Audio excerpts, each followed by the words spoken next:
What up, y'all?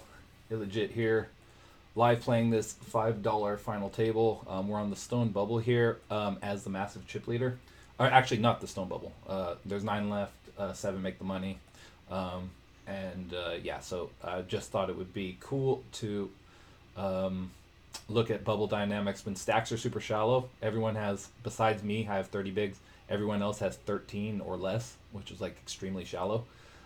So basically, we're in a position where we can like absolutely dominate right now because except for when the smallest stacks are behind us, because in every other situation, when we're the first ones in, which is going to be frequent because all the other medium stacks are mostly not going to be shoving unless they have something.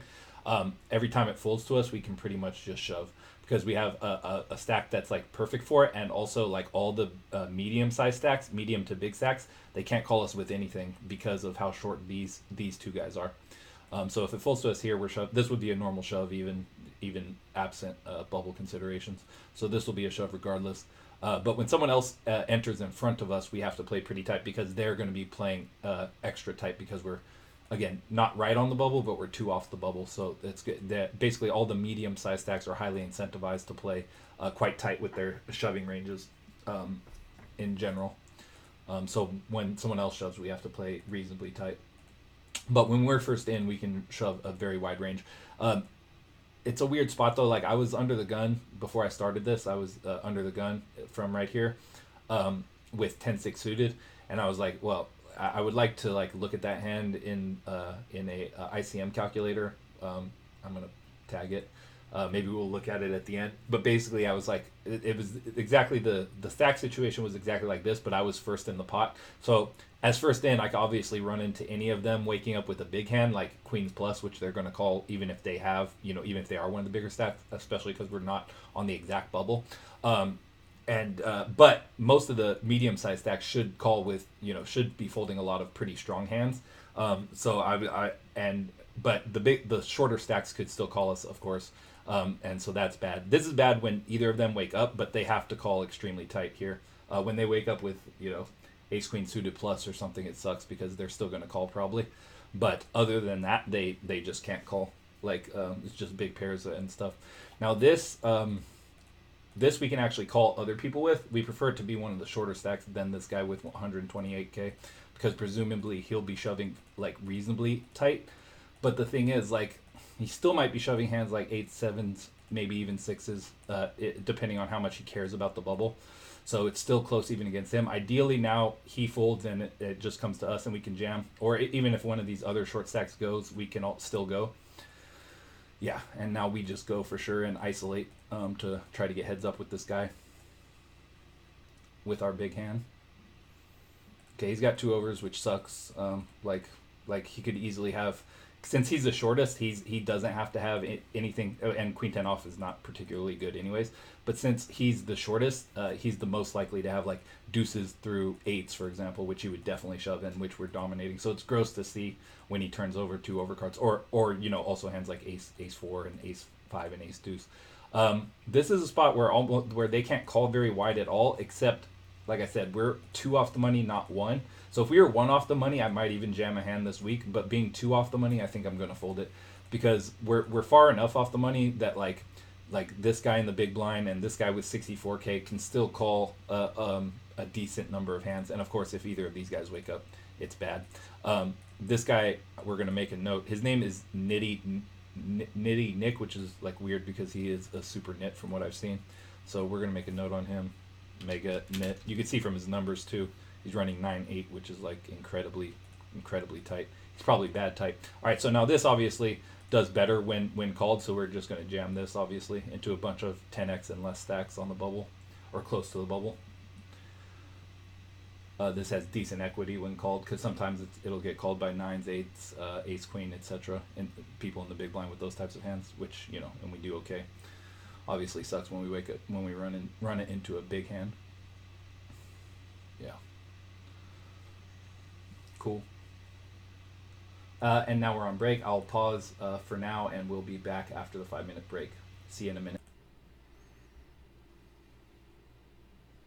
All right, y'all, we're back. I've added the payouts down in the lower right hand corner there. We'll definitely be ripping if it just folds to us, which is what we're hoping happens. All right. Again, all these medium-sized stacks, the 112, the 120, the 160, they cannot call very wide at all. They have to call quite tight.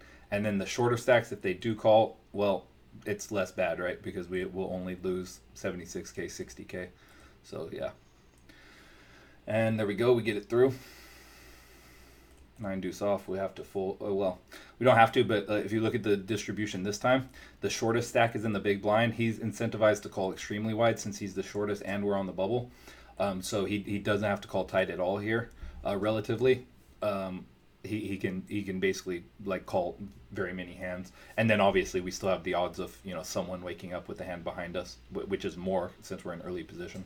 So a hand this trashy we can definitely fold from up front. As you can see, not very big payouts since only a $5 tournament, and it wasn't that many entries. But wow, look at that, we would have ran into 9. Put 9. 9 would have been funny. Okay, no one busted actually, which is interesting.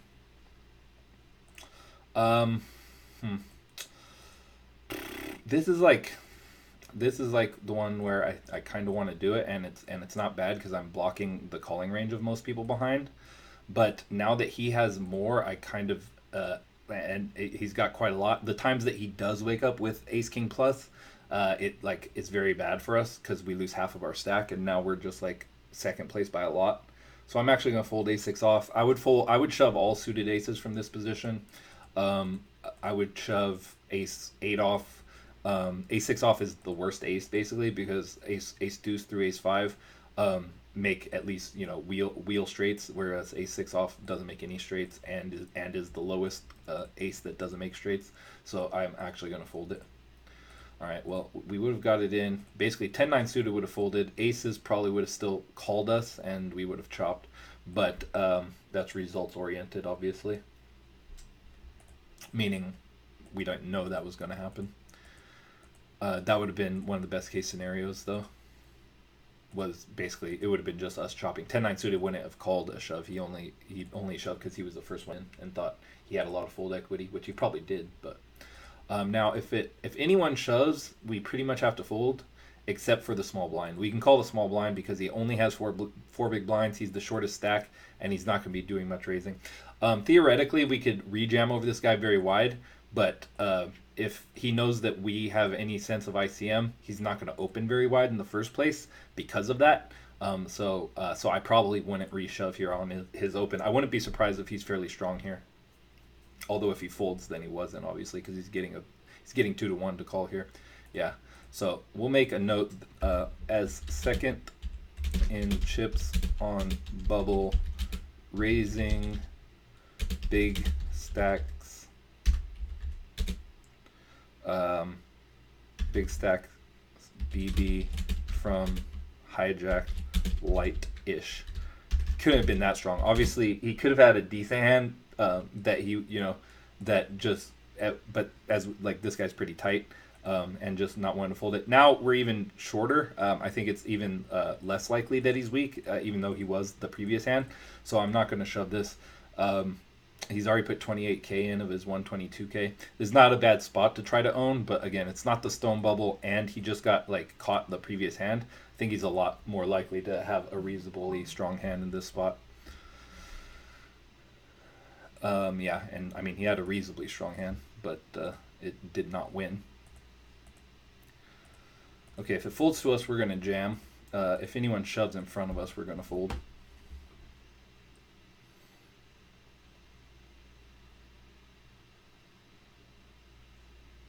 All right, yeah, we can't call that. I mean, he did have King 10 suited there. He went so I mean, it's a reasonable hand. Why do I have him marked as green?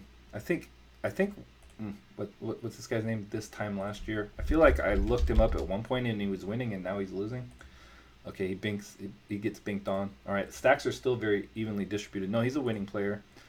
So we'll actually change him to green. He's winning player over a big sample, so and nothing he's been doing was an error that I could tell. So yeah, this 5-6 will be folding. Best case scenario here is TMV calls and one of them goes out because either him or him. It doesn't really matter who. Because then we'll have the stacks will be even more evenly distributed, and we'll be on the exact bubble, so it'll be like really, really prime for us to basically just own the bubble. Right now, again, it's not the stone bubble, so it's not, we're not as in good of position to own it. All right, so we are going to shove this. Big blind has been extremely tight. He's the one we are generally most worried about. The other guy with the biggest stack has been extremely tight. And if, small blind, we will only lose 30K if he wakes up with something. It sucks when this guy wakes up with something. Hopefully it's ace queen or queens. It's ace king. We can hit a deuce still. Yeah, that sucks. I mean, we're going to get that through like insanely often. So like, I don't mind that at all. Now this guy has to call even tighter. The guy with 200K. So we're going to shove this as well. We're going to shove this as well. And again, if 200K wakes up, it's extremely gross. But if anyone else does, it sucks. But it's not the end of the world. We'll still be second in chips as we are now. And mainly, most vast majority of the time we're going to pick up the 30K for nothing. When this guy wakes up, it's gross. It's disgusting.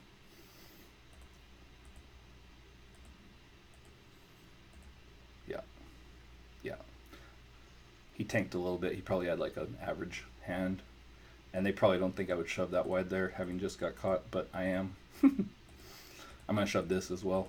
If Shamrock folds. If he jams, we have to fold. Yeah, we're going to shove this as well.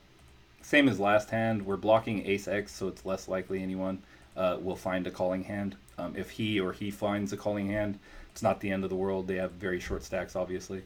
Again, if Poker Max wakes up, it's disgusting. That might be an argument for just raise folding, but then he can read jam pretty light. Actually, raise folding might be slightly better. Like, no one's going to... Basically, people are going to play the same ranges against a min raise that they are against a shove at this point. For the most part, they're either just going to shove or not. So that is an argument for just min raising. Because there's the big stack behind us. As you can see though, 2 shoves and we're back up to 285K. It's just like so much money in the middle. This guy should call extremely wide, even though this guy has been really tight, because he's, as the shortest stack or second shortest, he's just incentivized to shove really, really wide. Some hands are bad enough that you can just fold them there, but not very many. Like 9 deuce off, 7 deuce off, 8-4 off. Maybe you can fold those types of hands. But most other hands you should probably call here.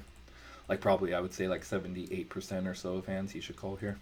All right, these are probably 2 reasonably strong hands. Ace-4 suited was a weird get in, honestly. I don't understand it. I mean, this guy only had 3 bigs, so you're like, okay, like how strong can he be? But like he's been playing so tight that he can be strong. All right, well, we're definitely calling small blind. Button, it's a little more gross, but I think I'm calling him too. Yeah, we would have called either of them with 7s. And then if it folds to us here, we're jamming ourselves. Nitty Nick has been extremely nitty even before the final table. And this is just a plus EV shove anyways for these stack sizes. So good luck to us. Hopefully he doesn't wake up. Nice. He snap folds. Is he even there? He like didn't even think about it. I'm kind of wary about jamming this one. Poker Max is like, he only has 13. Okay, good. Someone else raised, so it's an easy fold now. But like if it folded to us here, like it's definitely a plus EV jam because of the bubble. Because of the bubble, the big blind has to call extremely tight. But it's like, ugh, such a trash hand. Okay, easy fold here. This bubble's going insanely long. It's crazy. And we're still not even on the exact bubble. We're still 2 off the actual money bubble. I kind of prefer him to get that through. Yeah, this is kind of best case scenario for me right now with the distributions the way they are. This hand is bad enough that I'm not going to shove it even if it folds to us. So, some of our really bad hands, we're quite incentivized not to shove. Right. Yeah. Like the very lowest percentage. Like it's not at any 2 spot. It's from here. It's a shove wide spot, but it's not at any 2 spot. So we'll fold it. This guy's super nitty. I wouldn't be surprised if his range is like ace jack plus there, even though he should be going pretty wide since he's the first one in from the cutoff, and he has a stack that can damage everyone behind him. This is another probably not a jam spot because these guys can still wake up, and also big blind is going to call with almost anything as the shortest stack and being 2 off the money. So yeah, okay, well that's crazy. You got to walk. He was tied for the shortest, but basically he's highly incentivized not to fold, being the second shortest, because he still has to outlast 2 players, not just one. So yeah, so like he and like being as short as he was, like 3 big blinds or less, yeah, he was gonna call with almost anything. Same thing here, even more so. Big blind only has 2 big blinds. He's very, very likely to call anything unless he's brain dead. Because he's the shortest stack, folding would be a huge mistake at this point, no matter what he has as the shortest. He should literally call 7 deuce off here, I think. Well, I'll take that back.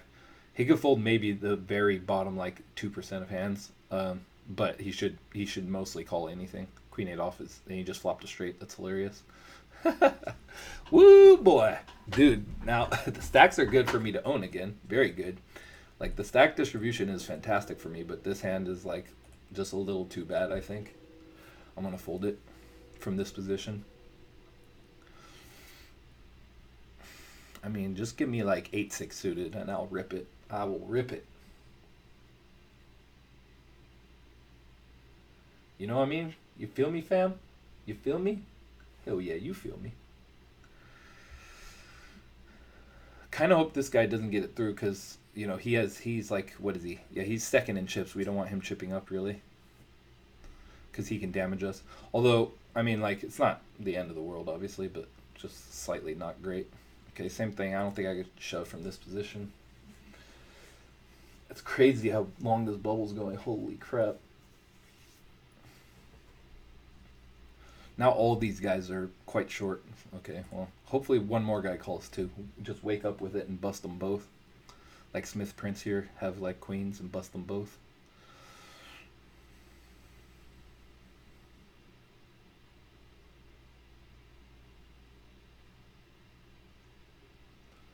Wow, got him pipped. All right, now someone's out. All right, so now we're down to the stone bubble. Now one more out and we're in the money. Wouldn't be too surprised to get a walk here. If this time opens, I might jam on him. We've seen him. We saw him open like. Okay, yeah, he got smart. So like he should not do any min raising. He should only be shoving there for 9 big blinds, which was smart of him to not like just raise. Okay, if it folds to any of the late position stacks, we're definitely calling. If they jam, I don't know what I'm going to do if this guy jams. I don't think I can call him. Yeah, okay. Now we call. And if it folds to us, jam. Comfortably. Blinds just went up. If it folds to us, we have a really easy jam, actually, because big blind is second in chips. The small blind has a reasonable number of chips. Neither, and is also inordinately tight anyways, the small blind is. So, yeah, if Shamrock doesn't jam, I'm going to jam for sure. Okay, with him jamming, we cannot, obviously. Now, Poker Max, oh my gosh, he didn't even think about it. He was getting... I mean, this guy's range is fairly, like, it's not that tight. He's, like, he has the shortest from the cutoff. Poker Max is probably supposed to call any 2 cards there, and he definitely did not. It was only 24k more to win 80k, which is, like, I'm pretty sure. I need to review that hand from the perspective of Poker Max and see if he's supposed to fold any hands. I'm pretty sure that he's not, and that was a horrible fold. So it's pretty hilarious, especially on the bubble. Like, getting that price, like, even if you have like trash, like, you're probably supposed to call there. Okay, that actually equalizes the stacks a little bit. Not bad for us. If it folds to us, we're gonna jam.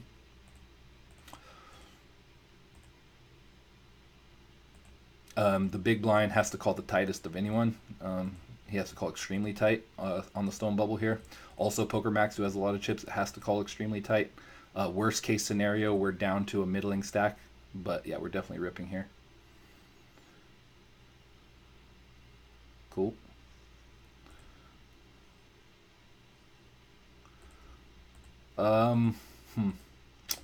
I'm less sure about this one. The hand's slightly better, but like the distribution's not as good. Willie can call. I don't know if he knows, but he can call like. Well, actually, he still can't call that wide. Yeah, I'm still gonna rip this. This hand's better. Does better when called. And Willie has been playing extremely tight. I don't think he's gonna call with a random hand. So okay, there we go. Pick it up. Now, this hand's a lot worse, obviously, and position's getting worse. And there's, you know, 3 of these very short stacks who will not necessarily call that tight of ranges. So I think folding is better now from this position.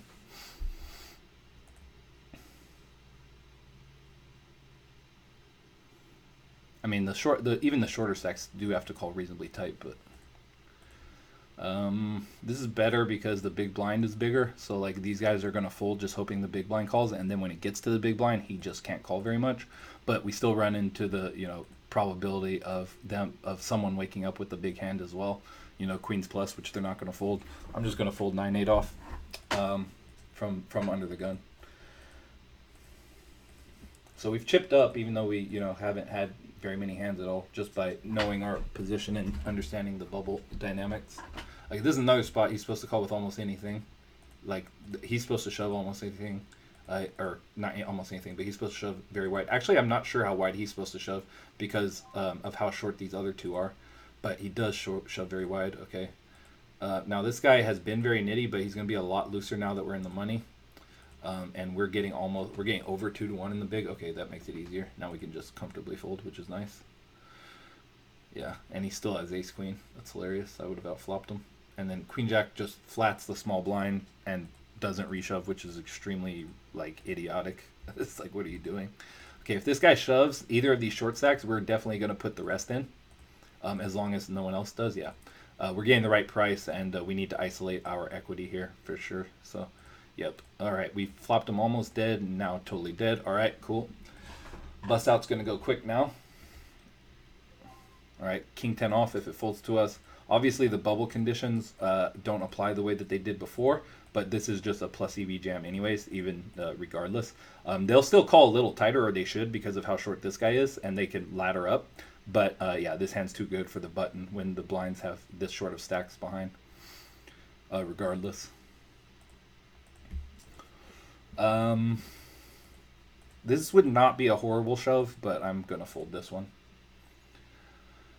I'm going to fold that one. And then now this hand, we shouldn't shove hardly at all. Well, I mean, not actual hands, obviously. We have an actual hand, so we are going to shove.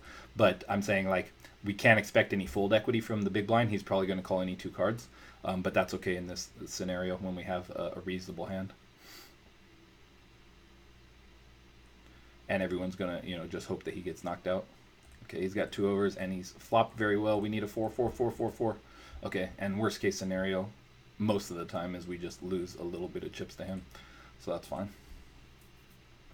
All right, what are we down to? We're down to 6. So down here you can see we've cashed for 12.25 so far.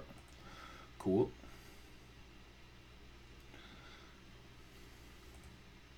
It was a long final table with a long grind. Super shallow stacks. Willie Jones we have to call. Shamrock we have to call. They just snap, give me walks, which is weird. If it folds to us, we have an easy jam. There's 42K already in the middle. He only has 140K behind. He has to call slightly tighter because of everyone else. Good luck us. He's still going to probably call most of his aces and stuff, but yeah, we still have to jam. 4-3 off is bad enough. We can fold the button here. Yeah.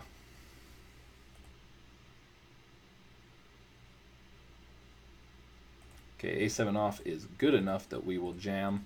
This guy has 2.5 blinds. I'm just going to rejam, try to knock him out, protect my equity against him. He has been very tight, but like 2 big blinds. I mean, he can have worse hands like King Jack. Now we just need to fade a king or a jack, and we do it. Okay, cool. Got another ladder. Queen Jack suited. We're definitely ripping ourselves when everyone has 7 big blinds or less behind us, and they're very incentivized to fold medium strength hands with the big blind being so short still. Okay, we pick it up. Nice. Dominating, fellas. This is how you do it. All right. Yeah, I'm going to call this guy if he jams. He's our main opponent. He's not going to jam that tight, so good luck us. Okay, ace 10. We have to fade a diamond. Fade the diamond. Now just the ace, I mean, after the turn. Boom, let's go. All right. Yeah, he's not going to be shoving that tight there. Like, he's going to have, obviously, ace-high hands. We have good equity against those types of, ace with the kicker less than a king or a queen. So it's fine. Now we're up to third. We made at least 26. This final table is going great. Obviously, easy shove here. Okay, let's see what he's got. Hopefully fours. Yes, I was about to say hopefully fours. Yes, sick. I was literally about to say hopefully fours. Oh my gosh. All right. Okay, and this guy's knit terrible. Wow, this is a dominant performance by us. We got ace king with 5 big blinds. Easy jam, obviously. We don't care if he calls. He should call most everything. He folded 3 big blinds. That's like pretty bad with almost any 2 cards to fold there. And like for me, this is like the only 2 cards I'll fold here because like I'm getting an insane price, but also this guy's been inordinately tight. I also have the worst possible hand. So even though I'm getting a very good price, and against even against a player who's playing correctly, I'm supposed to call that. But against someone who is folding too much, I can fold it. Yeah, and then so like in this scenario, if he does it again, we're calling almost anything, including this, even though it's low. Say because he's folding some hands on the button, which he basically shouldn't do. That's why we were able to fold the 3 deuce. I mean the 7 deuce. Are you kidding me? With 3 deuce off and 7 deuce off, I'm gonna actually give him a walk on this one, because I maybe shouldn't, because even on 3 he might fold, which is insane. Like he's not supposed to fold on 3, but maybe he will. This I'm definitely calling if he jams. Okay, good luck us. Okay, we got him dominated. Now just no 3. Just no 3. Oh, but we can chop. Yep. Dang. I mean, just no 4, actually. Yeah, this is a shove for us, obviously. Wow, and he folds. That's like extremely bad. Again, unless he only has like the very, very worst hands. Even those he's probably supposed to call. We have to call this, for example, even though it's so bad. Getting 30k to this. Yeah, we have tons of equity. Okay, just fade the queen. No queen. Doggy. Man, such a small score for such a dominant final table performance, but we'll take it. That was insane. That was an insane final table. Wow, what a run. What a sick run. Unfortunate that was in a $5, which is much lower than my average buy-in that I'm playing currently. I'm playing like mostly 15s, 20s, some 30s, 50s, 10s obviously as well. But like I'm playing very few 5s at this point on demands or multi-tables, playing almost all higher. But I saw this one going off, and like they're extremely soft, as you can see. I mean, like I kind of like dominated it. So that was a good run. Took first out of how many players were there? Not that many. There was 28 players, but 35 entries. So because you can rebuy in the first level, so only 28 players. So we beat 28 players, but there was 7 rebuys essentially. We didn't rebuy any of those. So yeah, very good performance by us. Took it down. Took first place. Absolutely dominant. And it was a lot of fun. So thanks for watching. Yeah, I might do another video analyzing a couple of those hands that we tagged, but I'm not going to do that right now. So stay tuned to my channel, like and subscribe, say what's up, let me know what you think in the comments, and I'll catch you guys next time. Peace out.